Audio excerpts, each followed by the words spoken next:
पिछले 11 दिनों से 41 मजदूर फंसे हुए हैं इस टनल के अंदर और जैसे जैसे वक्त गुजर रहा है अब उम्मीद बढ़ती जा रही है कि जल्द ये मजदूर निकलेंगे और कहां से निकलेंगे वही बताने के लिए हम आपको थोड़ी ऊंचाई से तस्वीरें दिखाने की कोशिश कर रहे हैं। देखिए ये टनल का मुख्य द्वार है, इसी के अंदर एक पैरेलल टनल बनाई जा रही है जो कि 800 mm के जो पाइप्स अंदर भेजे जा रहे हैं उनके जरिए बनाई जा रही है। और जो सबसे ज्यादा इस वक्त जो तीव्र गति से काम चल रहा है वो उसी पैरेलल टनल को बनाने को लेकर के चल रहा है। हालांकि जानकारी तो ये भी दी गई थी कि इसके अलावा भी अलग अलग विकल्पों पर काम चल रहा है। दूसरा विकल्प जो बताया गया था उसकी क्या स्थिति है, क्या वहां पर वाकई में काम चल रहा है, चलिए आपको तस्वीर दिखाते हैं।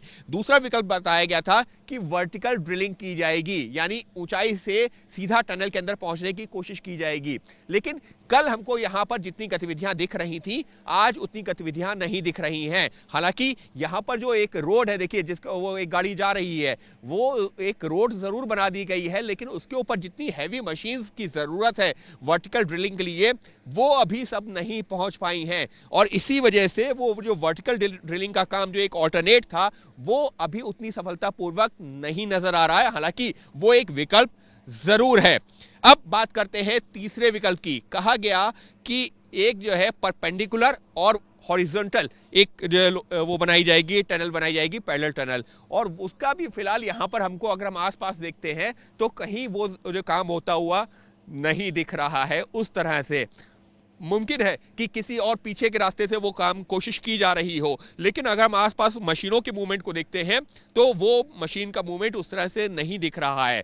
और रही बात चौथे जो विकल्प की, तो चौथा विकल्प क्या है? चौथा विकल्प ये है कि जो इस टनल का जो दूसरा हिस्सा है वहां पर जो है छोटे छोटे ब्लास्ट करके मलबे को हटाया जाए, लेकिन वो भी उतना ज़्यादा फिजिबल नहीं लग रहा है। और इसी वजह से जो पूरी जो इस वक्त जो है ताकत है या पूरा जो सबसे ज़्यादा फोकस है वो इसी मेन गेट के ऊपर है, जहां से छोटे छोटे पाइप्स को, जो 800 mm के पाइप हैं, उनको धकेल करके अंदर रास्ता एक पैरेलल टनल बनाने की कोशिश की जा रही है। और अब तक की जानकारी के मुताबिक जिस तरह से ये काम चल रहा है, जो चुनौतियां 900 mm के पाइप के सामने आई थी उसको अंदर धकेलने में, वो 800 mm पाइप के सामने नहीं आई हैं।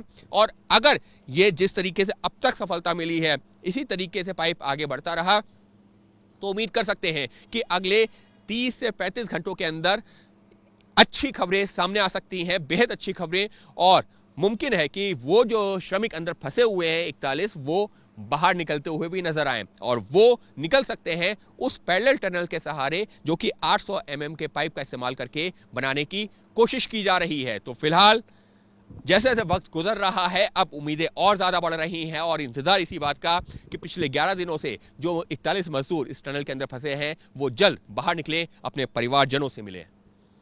सहयोगी कैमरा पर्सन संजीव कुमार के साथ अंकित गुप्ता, एबीपी न्यूज़, सिलक्यारा।